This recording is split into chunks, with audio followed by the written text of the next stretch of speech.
Hello दोस्तों, मेरा नाम मनोज है और मैं लेके आया हूँ आपके लिए गवर्नमेंट एग्जाम में आने वाले जीके क्वेश्चन। अगर आप मेरे चैनल पर नहीं हुए हैं तो चैनल को सब्सक्राइब कर लें तो मेरे आने वाली वीडियो आपको मिलते रहे, ठीक है ना। और वीडियो को एंड तक देखें क्योंकि मैंने इसमें काफ़ी इंपॉर्टेंट टिप्स भी बताता हूँ बीच बीच में कि गवर्नमेंट एग्जाम में जो क्वेश्चन आते हैं उनको किस तरह से क्वेश्चन आते हैं, एग्जामिनर आपको किस तरह से घुमा सकता है और आपको आंसर उसका किस तरह देना है, ठीक है ना। तो जो मैंने पहला क्वेश्चन लिया हुआ है इसमें लिया हुआ है, अंतर्राष्ट्रीय मुद्रा कोष ने गुरुवार को 21 देश के 2.9 बिलियन डॉलर के लोन की मंजूरी दी है, ठीक है। तो इसमें मैंने 4 ऑप्शन लिए। अगर आपको राइट आंसर पता है तो आप मेरे को कमेंट में बताएं। और एक चीज़ का ध्यान रखना कि आपको ये बता देता हूँ फिर से कि एग्जाम में जो टाइम मिलता है एक क्वेश्चन को सॉल्व करने का 30 to 40 सेकंड मिलता है, ठीक है ना। तो उतने में आपको आंसर देना है। तो इसमें 4 ऑप्शन लिया मैंने, श्रीलंका, पाकिस्तान, नेपाल, बांग्लादेश, ठीक है। इसमें जो राइट आंसर है वो है श्रीलंका, ठीक है। और इसके बारे में थोड़ी सी डिटेल बता देता हूँ कि जो अंतर्राष्ट्रीय मुद्रा कोष है, ठीक है ना, उसने श्रीलंका को जो दिया है वो कितने टाइम के लिए दिया है, किस तरह से दिया है, ठीक है ना। तो श्रीलंका को जो दिया है, जो IMF ने EFF एक स्कीम है उसके तहत दिया हुआ है, 48 महीने के लिए दिया गया है, ठीक है ना। तो इसमें आपको क्वेश्चन पूछा जा सकता है, आंसर इस तरह एग्जामिनर ये पूछा जा सकता है कि आपको ये श्रीलंका को जो फंड दिया गया है 2.9 वो कितने टाइम के लिए दिया गया, तो वो 48 मंथ का रहेगा, ठीक है ना। अच्छा, ये ई ऐप क्या रहता है इसके बारे में थोड़ा सा बता देता हूँ कि जो एक्सटेंडेड फंड फैसिलिटी जो रहती है, जब कोई देश मतलब जैसे जो IMF है तो इसमें जितने भी कंट्री हैं उनके यहाँ पे कोई भी इकोनॉमिकल कोई भी कंडीशन किसी वजह से कम होती है या फंड की कोई दिक्कत होती है तो उस टाइम पे ये IMF वहाँ पे सपोर्ट करता है आपका, ठीक है ना। तो इस चीज़ का हमको ध्यान रखना है। अच्छा, नेक्स्ट क्वेश्चन जो मैंने लिया हुआ है कि सारेक्स SAREX सारेक्स भी बोल सकते हैं, इसको सारेक्स भी बोल सकते हैं, ठीक है ना। तो ये एक ग्रुप है, मतलब एक संस्था नामक 10वें राष्ट्रीय समुद्री खोज और बचाव अभ्यास का आयोजन भारत में कहाँ किया गया। इसमें मैंने 4 ऑप्शन लिए हुए हैं, चेन्नई, गांधीनगर, जम्मू कश्मीर और लद्दाख, ठीक है। अब 4 ऑप्शन में इसमें से राइट आंसर आपको बताना है। राइट आंसर जो है इसका वो चेन्नई है, ठीक है ना। तो इसके बारे में थोड़ा सा डिटेल बता देता हूँ एक्चुअल में क्या है। तो ये चेन्नई में ये अभ्यास हुआ है। इस अभ्यास में जो कंट्री ने जो पार्टिसिपेट किया हुआ है, ठीक है ना, उसमें 16 देशों ने पार्टिसिपेट किया हुआ है इसमें, ठीक है ना। 16 कंट्री है और 24 पर्यवेक्षक जो निरीक्षक रहते हैं ना, अदर जैसे कोई फंक्शन हो रहा है तो उसका निरीक्षण करने वाले जो एक तरह से गाइडलाइंस कह सकते हैं, तो उन्होंने लिया। और इसका जो उस समय जब ये फंक्शन मतलब हो रहा था उस समय जो उद्घाटन किया था, जो अनावरण किया था जो इसका, वो रक्षा सचिव अजय कुमार है, ठीक है। तो यहाँ पे आपको इस तरह से भी क्वेश्चन पूछा जा सकता है कि रक्षा सचिव कौन है, तो अजय कुमार जी है। तो ये ध्यान रखना, 1 नंबर का क्वेश्चन आता है। इसमें 51 प्रतिभागियों के अलावा 16 मित्र अदर जो कंट्री हैं उनके 24 विदेशी लोगों में, ठीक है ना। 16 देश हैं, ठीक है ना, 16 कंट्री और प्लस इंडिया 17 कंट्री। अगर टोटल कंट्री पूछता है आपसे तो 17 रहेगा, ठीक है ना। और अगर सिर्फ आपसे पूछता है कि कितने मित्र देश हैं तो वो 16 रहेगा, ठीक है ना। इस चीज़ का ध्यान रखना। अच्छा, जो नेक्स्ट क्वेश्चन मैंने लिया हुआ है,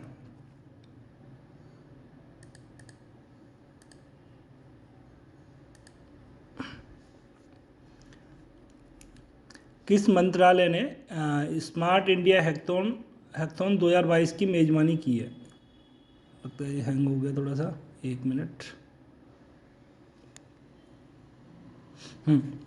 तो भारत सरकार के किस मंत्रालय ने स्मार्ट इंडिया हैकथॉन 2022 की मेजबानी की है, ठीक है ना।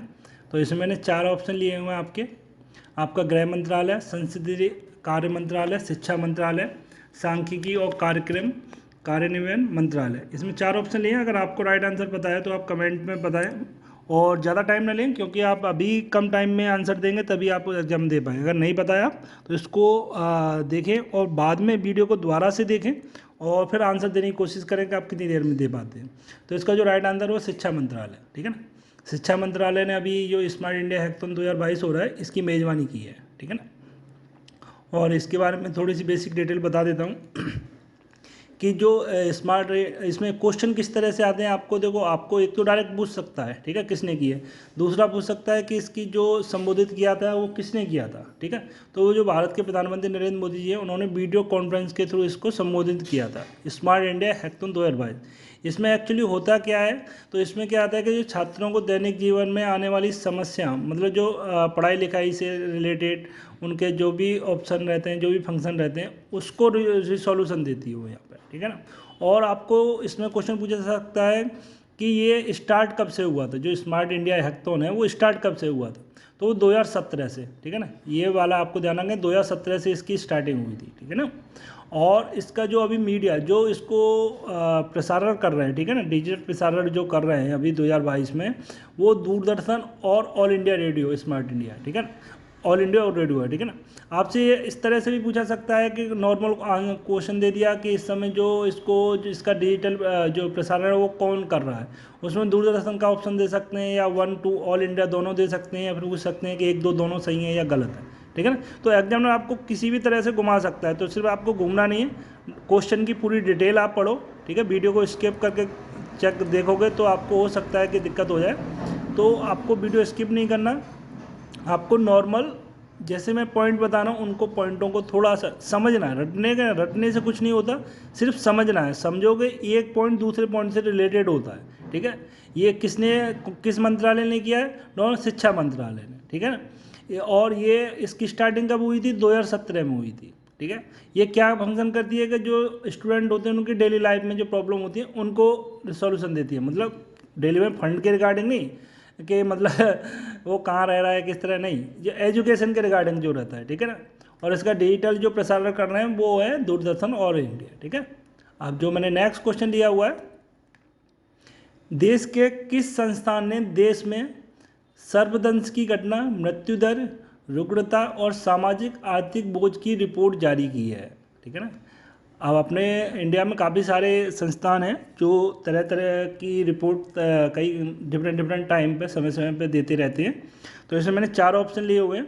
सर्वप्रथम सांप के काटने की वजह से, ठीक है ना, तो ICMR जो भारतीय चिकित्सा अनुसंधान परिषद है, सेकंड नीति आयोग, थर्ड राष्ट्रीय जनसंख्या आयोग, और फोर्थ राष्ट्रीय आपदा अनुक्रिया बल। अगर इसमें से राइट आंसर आपको पता है तो आंसर बताएं, और इसका जो करेक्ट आंसर है वो है ये ICMR, भारतीय चिकित्सा अनुसंधान परिषद, ठीक है, राइट आंसर इसका है।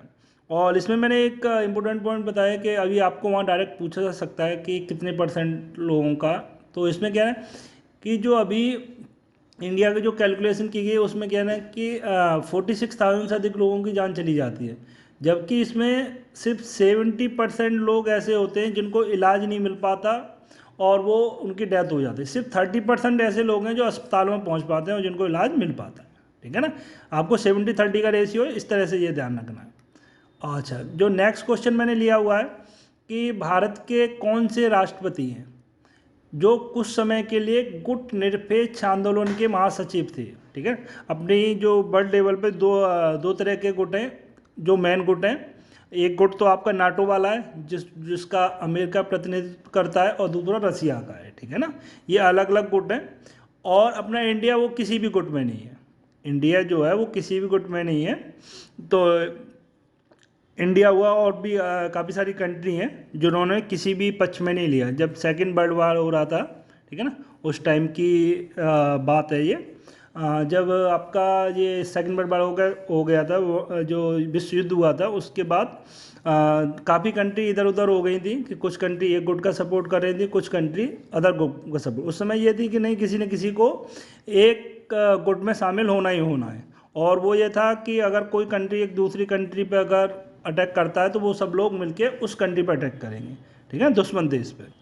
तो यहाँ पे मैंने 4 ऑप्शन लिए हुए हैं। 4 ऑप्शन में अगर राइट आंसर आपको पता है, क्योंकि उस समय एक फिर तीसरा गुट बना था, और वो गुट का कहना था कि हम किसी के साथ नहीं, हम शांति चाहते हैं, हमारा किसी भी गुट के साथ कोई फाइट नहीं, हम किसी के साथ शामिल नहीं होंगे, ना ही हम पे कोई फोर्स कर सकता कि हम किसी गुट में शामिल हों।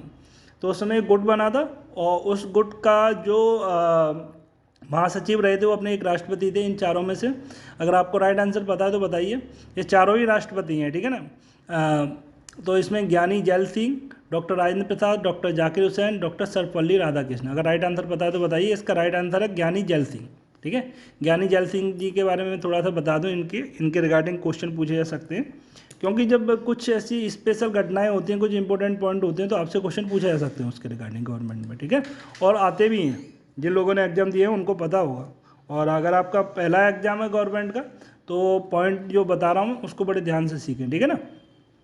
तो इसमें ज्ञानी जैल सिंह जो थे वो भारत के 7वें राष्ट्रपति थे।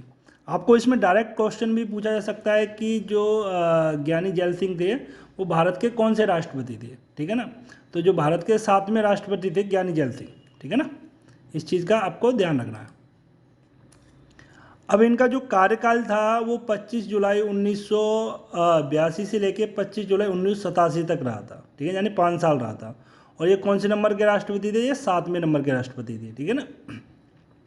और ये एक पॉइंट और है कि मैंने एक हर वीडियो में अपनी बताता हूँ, कुछ क्वेश्चन जब ऐड करता हूँ कि जब ये किस तरह का एक पॉइंट आता है कि पहले, जब कोई चीज़ पहले ऐड कर दी जाती है कि पहले राष्ट्रपति थे, पहले प्रधानमंत्री, या पहला ये घटना कब, तो वो क्वेश्चन 1 नंबर का पूछा ही पूछा जाता है। मैं तो भारत के पहले ऐसे राष्ट्रपति थे जिनका धर्म सिख था, ठीक है ना।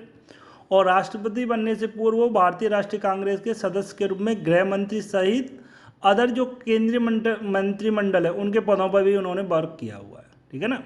और ये अपना जो मैंने बताया था कि जो गुट निरपेक्ष हुआ था जब शीत युद्ध हुआ था जब रसिया में, उसके बाद अदर कंट्री भी एक दूसरे के साथ फाइट कर रही थी विश्व युद्ध में, तो उस टाइम पे इस आंदोलन की शुरुआत हुई थी।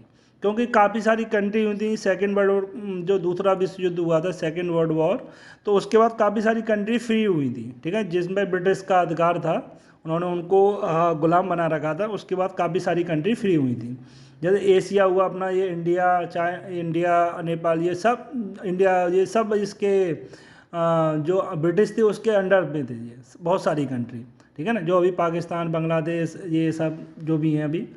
तो उस टाइम पे एशिया पूरा महाद्वीप, अफ्रीका, लैटिन अमेरिका में विश्व के अन्य क्षेत्र के लोगों को स्वतंत्रता संग्राम के दौरान हुआ था इस आंदोलन की जो शुरुआत हुई थी, ठीक है ना। और मैंने अभी जो बताया कि जब द्वितीय विश्व युद्ध हुआ था उसके बाद 2 प्रमुख शक्ति ध्रुवों में से किसी एक में शामिल होने का इनका वो था हर कंट्री का कि एक नए ग्रुप में आपको शामिल होना है। लेकिन फिर जब इस गुट निरपेक्ष की हुई तो इसमें काफ़ी सारी कंट्री हुए कि नहीं, हमको नहीं किसी में शामिल होना, हम अपना अलग रखेंगे। तो इसकी जो शुरुआत हुई वो 1955 में हुई, ठीक है ना। और ये जो गुट निरपेक्ष आंदोलन था इसकी जो नींव रखी 1955 में बार्डुंग सम्मेलन हुआ था, उसमें हुई थी। ये बार्डुंग सम्मेलन हुआ था, ठीक है ना, ये ध्यान रखना है, बार्डुंग सम्मेलन हुआ था। आपसे इस तरह पूछा सकता है कि गुट निरपेक्ष आंदोलन की जो नींव रखी गई वो किस सम्मेलन में रखी गई थी, तो बार्डुंग सम्मेलन में रखी गई थी। किस मतलब ईयर में रखी गई थी? 1955 में, ठीक है। तो जो ज्ञानी जैल सिंह जो अपने राष्ट्रपति जी थे वो 1983 से लेकर 1986 तक इस चीज़ के अध्यक्ष रहे थे, ठीक है ना। जो अपना गुट निरपेक्ष आंदोलन था, NAM जिसको कहते हैं, ठीक है ना, तो नॉन अलायंस मतलब रहता है ये, तो ये 83 से 86 तक आपके रहे थे, ठीक है ना। इसमें काफ़ी सारे पॉइंट बन रहे हैं आपके से पूछा कौन से 7वें राष्ट्रपति कौन थे, इनका कार्यकाल क्या था, ठीक है। ये पहले राष्ट्रपति जिनका धर्म सिख था, ठीक है ना। और ये द्वितीय विश्व युद्ध के बाद जो 2 गुट बने थे उसके बाद जो गुट निरपेक्ष हुआ था वो किस ईयर में हुआ था? 1955 में बार्डुंग सम्मेलन था। इनका राष्ट्रपति जी का जो अध्यक्ष के रूप में जो कार्य किया था इसके जो गुट निरपेक्ष आंदोलन इसके 83 से 86 तक किया था, ठीक है ना। ये सारे पॉइंट याद रखना। अब नेक्स्ट क्वेश्चन मैंने जो लिया हुआ है वो क्वेश्चन है, इस वित्तीय वर्ष 2022 और 23 की पहली तिमाही अप्रैल और जून में भारत की GDP विकास दर क्या थी, ठीक है ना। तो इसमें मैंने 4 ऑप्शन लिए हुए हैं और 4 ऑप्शन राइट आंसर आपको पता है तो बताइएगा, ठीक है। तो जो पहला ऑप्शन मैंने लिया हुआ है वो 10.3, 13.5, 14.7 की 11.2, तो इसका राइट आंसर है 13.5, ठीक है ना, ये याद रखना है। और इसके बारे में थोड़ी सी मैं डिटेल बता देता हूँ कि 13.5 है इसका। और इसमें क्या ना कि जो रिजर्व बैंक ऑफ इंडिया थे और जो अदर ग्रुप थे जो स्पेशलिस्ट होते हैं जो अपने इसके बैंकिंग सेक्टर के जो अपने CA वगैरह रहते हैं, अदर रहते हैं जो काफ़ी इस फील्ड में काम कर रहे हैं, तो उन लोगों ने मतलब एक आइडिया लगाया था, एक अनुमान लगाया था, उनका अकॉर्डिंग था कि 16.2 तक ये जा सकती है, ठीक है ना। बट ऐसा नहीं रहा था, जो इसकी जो अभी जो निकला है इसका GDP वो 13.5% रही है। तो आपको ये पॉइंट याद रखना है, ये पूछा जा सकता है, ज़्यादा 1 नंबर का पूछा जाएगा, ज़्यादा नहीं पूछा जाता ये, क्योंकि ये नॉर्मल सा क्वेश्चन है। अगर थोड़ा डिटेल में डीपली पूछता है तो मे बी मतलब आपसे 2 नंबर में पूछा जा सकता है, नहीं सिंपल 1 नंबर में पूछा जाएगा। अच्छा, नेक्स्ट क्वेश्चन मैंने लिया है कि भारत में डिजिटल साक्षरता की वृद्धि के लिए AICTE ने किसके साथ साझेदारी की है, ठीक है। तो इसमें मैंने 4 ऑप्शन लिए हुए हैं, एडोब, माइक्रोसॉफ्ट, फेसबुक, गूगल। अगर राइट आंसर आपको पता है तो आप बताइए। इसका जो राइट आंसर है वो एडोब के साथ मतलब जो भारत ने डिजिटल इंडिया की शुरुआत की है, ठीक है ना। अच्छा, जो नेक्स्ट क्वेश्चन मैंने लिया हुआ है कि ओणम 2022 जो एक फेस्टिवल है, ये दक्षिण भारत के सबसे लोकप्रिय त्यौहार है जो कहाँ शुरू हुआ है, ठीक है ना। तो इसमें 4 ऑप्शन लिए हुए मैंने, केरल, तमिलनाडु, कर्नाटक, आंध्र प्रदेश। अगर चारों में से अगर आपको कोई राइट आंसर पता है तो आप बताइए। इसका राइट आंसर है केरल, ठीक है ना। और इसके बारे में थोड़ा सा डिटेल बता रहा हूँ आपको कि केरल में क्या है, ओणम का इसका क्या इशू है, मतलब फंक्शन क्या है इसके, क्या क्या इंपॉर्टेंट पॉइंट है। तो केरल स्टेट में जो भारत का एक राज्य है, यहाँ पे जो त्यौहार बनाया जाता है जो ओणम का, वो ये दक्षिण भारत में खासकर केरल में ही मनाया जाता है, ठीक है ना। और इसका जो पर्पज़ रहता है, जो लोगों का कहना है कि खेतों में फसल की अच्छी उपज के लिए बनाया जाता है, ठीक है ना। और ये एक चीज़ होगी कि ये केरल का जो राजकीय त्यौहार है, जो केरल स्टेट है उसका ये राजकीय त्यौहार है, ठीक है ना। ये पॉइंट याद रखने हैं आपको इस तरह से पूछा जा सकता है कि केरल का राजकीय त्यौहार कौन सा है, तो ये इसमें आपको 4-5 ऑप्शन दे दिए जाएंगे। तो ओणम इसका जो करेक्ट आंसर रहेगा, ठीक है ना।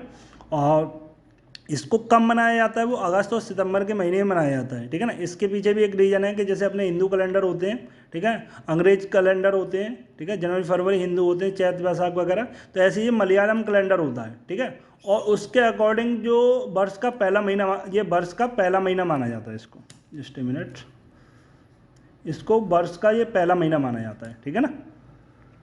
और जो जैसे अपने यहाँ जो वर्ष के पहले महीने को जनवरी कहते हैं अंग्रेज में, और वैसे चैत वैसाख ये सब चलते हैं हिंदी में, तो ऐसे ही यहाँ पे चिंगम बोला जाता है, जो पहले महीने को बोला जाता है वो चिंगम बोला जाता है। आपसे इस तरह क्वेश्चन पूछा जा सकता है कि मलयालम कैलेंडर के अनुसार जो वर्ष का पहला महीना है वो कौन सा है। 3-4 ऑप्शन दे दिया जाएगा, चिंगम ऑप्शन दे दिया जाएगा, तो इसमें जो राइट आंसर रहेगा वो चिंगम का रहेगा, ठीक है ना। ये इस चीज़ का ध्यान रखना है आपको। ये जो फंक्शन है वो कितने दिन तक चलता है, इस तरह का क्वेश्चन पूछा जा सकता है, तो उसका राइट आंसर रहेगा 10 दिन तक। ये फंक्शन 10 दिन तक चलता है, ठीक है ना।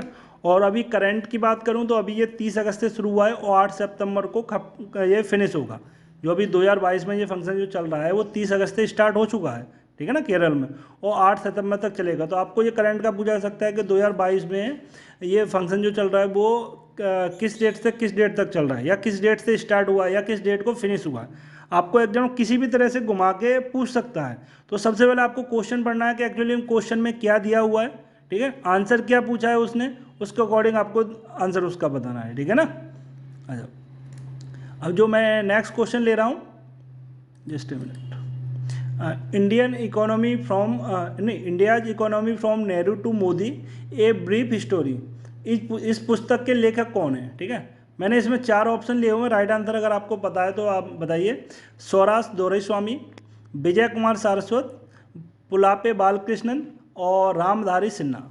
तो इसका जो राइट आंसर है वो पुलापे बालकृष्ण। 1 नंबर का क्वेश्चन है ये, ठीक है ना। कुछ चीज़ें ऐसी हाईलाइट करंट अफेयर में मिल जाती हैं, कुछ चीज़ें ऐसी कि जो 1-1 नंबर की बहुत इंपॉर्टेंट पॉइंट है, तो वो मैंने भी ऐड किए हुए हैं, ठीक है ना। जो गवर्नमेंट एग्जाम में मैक्सिमम पूछे जाते हैं, थोड़ा सा हट के चीज़ें होती हैं, लोग उसको न्यूज़पेपर तो पढ़ते हैं लेकिन ऐसी चीज़ों को वो अवॉइड कर देते हैं, और जबकि एग्जाम में इसी तरह के क्वेश्चन पूछे जाते हैं कभी कभी, ठीक है। अब जो नेक्स्ट क्वेश्चन मैंने जो लिया हुआ है कि भारत के किस सशस्त्र बल के लिए, मतलब किस सेना के लिए प्रधानमंत्री नरेंद्र मोदी ने नए ध्वज निशान का अनावरण किया, मतलब उनको एक नया निशान दिया है, ठीक है ना।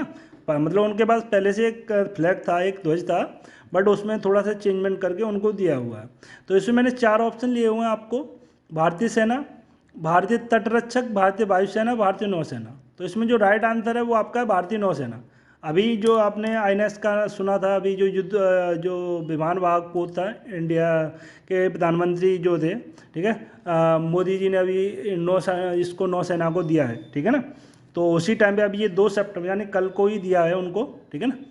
तो उसके उसी टाइम पे जब उन्होंने उनको ये समर्पित किया है नौसेना को, उसी टाइम पे उन्होंने इस ध्वज का जो फ्लैग था उनका, उसमें थोड़ा सा चेंजमेंट किया है। चेंजमेंट क्या किया है उन्होंने कि ये जो ध्वज था नौसेना के पास, इसमें काफ़ी टाइम बाद काफ़ी बार चेंजमेंट भी हो गया है, बट ये जो इसमें जो ध्वज था, ठीक है ना, तो इसमें जो ब्रिटिश लोग थे, ब्रिटिश लोगों ने जो जब से बनाया हुआ था उनकी कुछ निशानियाँ थी, ठीक है। तो वहाँ से ये क्रॉस है उसको हटा दिया गया है, और जो नौसैनिक क्रेसेट का जो नौसैनिक का जो एक बैज होता है उसको झंडे में शामिल किया गया है, ठीक है ना।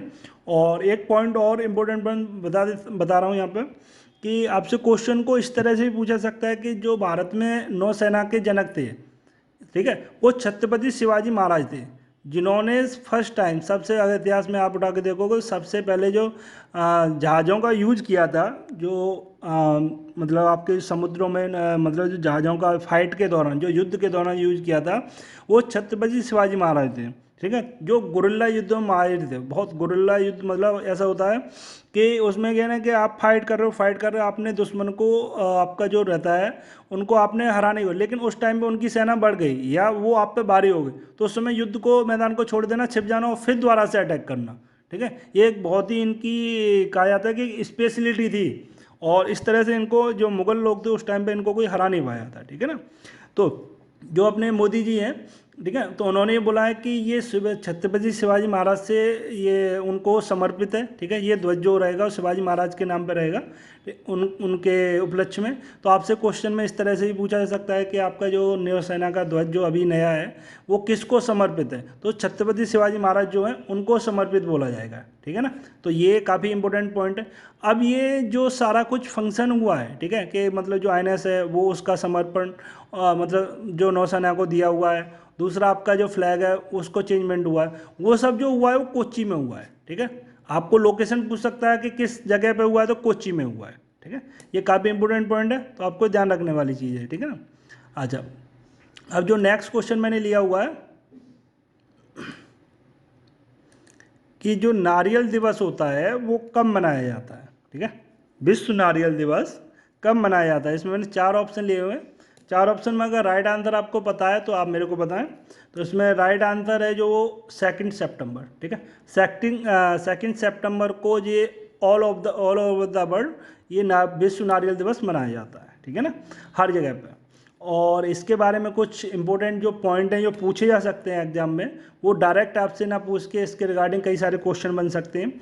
कि पहला तो यही बन गया कि आपका ये जो विश्व दिवस नारियल का वो कब मनाया जाता है, तो वो 2 सितंबर को मनाया जाता है। आपसे इस तरह पूछा सकता है कि फर्स्ट टाइम पहली बार ये विश्व नारियल दिवस जो बनाया गया था वो कब बनाया गया था, तो वो 2 सितंबर 2009 को बनाया गया था, ठीक है। और अभी जो करंट में जो 2 सितंबर को मनाया गया है वो कौन सा नारियल दिवस, विश्व नारियल दिवस है, तो वो 14वां विश्व नारियल दिवस मनाया जाएगा, ठीक है, 2022 का। और इसका जो फंक्शन है, जो इसकी एक संस्था है अंतर्राष्ट्रीय नारियल समुदाय, ICC की जो स्थापना हुई थी वो 1969 में हुई थी, ठीक है, जो एशिया प्रशांत क्षेत्र के लिए संयुक्त राष्ट्र आर्थिक और सामाजिक आयोजन के तत्वावधान के लिए की गई थी, ठीक है ना। जिससे कि जो अदर कंट्री में जहाँ भी मतलब इसका नारियल का प्रोडक्शन हो रहा है, मतलब जहाँ पे पेड़ की जो रहती है इसकी, ठीक है, तो वो आपका एक तरह का ग्रुप बन जाए और उसको ग्रोथ ज़्यादा से ज़्यादा किस तरह कर सकें, तो उसके उपलक्ष्य में ये अंतर्राष्ट्रीय जो नारियल समुदाय है ये वर्क करती है, ठीक है। अभी इसका जो मुख्यालय है वो जकार्ता इंडोनेशिया में। आपसे इसका पूछ सकता है कि जो नारियल जो संस्था है अंतर्राष्ट्रीय नारियल समुदाय की, ठीक है, इसका जो मुख्यालय है वो किस जगह पर है, तो वो इंडोनेशिया में, जकार्ता में, ठीक है ना। इस चीज़ का ध्यान रखना। वर्तमान में इसमें 20 कंट्री शामिल है, ठीक है, जिसमें भारत भी एक सदस्य है। इसमें टोटल पूछ सकता है कितने कंट्री हैं, तो 20 कंट्री शामिल हैं, ठीक है। और भारत दुनिया के शीर्ष नारियल उत्पादक देशों में से एक है। और अपने इंडिया में जो ज़्यादातर जो नारियल पैदा होता है, जो नारियल कर्नाटका, केरल, तमिलनाडु, आंध्र प्रदेश, ठीक है, ये सारे कंट्री। अब जब कोई फंक्शन होता है, कोई संस्था होती है, उसकी एक थीम भी होती है, ठीक है। तो जब कोई दिवस मनाया जाता है उसके लिए एक स्पेशल थीम रहती है। तो अभी जो करंट में 2022 में जो थीम रही है इसकी, वो रही है बेहतर भविष्य और जीवन के नारियल उगाना, ठीक है। अब ये सारे काफ़ी सारे पॉइंट बन रहे हैं इसमें कि आपको इसकी फर्स्ट टाइम की डेट पूछ ले कि फर्स्ट टाइम आपको कब मनाया गया था, ये कौन से नंबर का अभी मनाया जा रहा है, ठीक है। ये संस्था जो है वो किस डेट इस ईयर में बनी है, तो 1969 में बनी है। इसमें कुल कितने कंट्री हैं, 20 कंट्री हैं टोटल, ठीक है। इंडिया का जो जो स्टेट है वो कौन कौन सी हैं, तो पूछ सकता है कर्नाटक दे दिया, केरल, तमिलनाडु, या कोई अदर इधर नॉर्थ की दे दी। नॉर्थ में तो होता नहीं है, साउथ में ही ज़्यादातर होता है ये, ठीक है ना। तो इनमें से कोई कंट्री दे दी। और इसका भी थीम पूछ ले कि थीम क्या है, तो बेहतर भविष्य और जीवन के नारियल उगाना, ये सारी चीज़ है, ठीक है ना। Okay guys, thank you so much.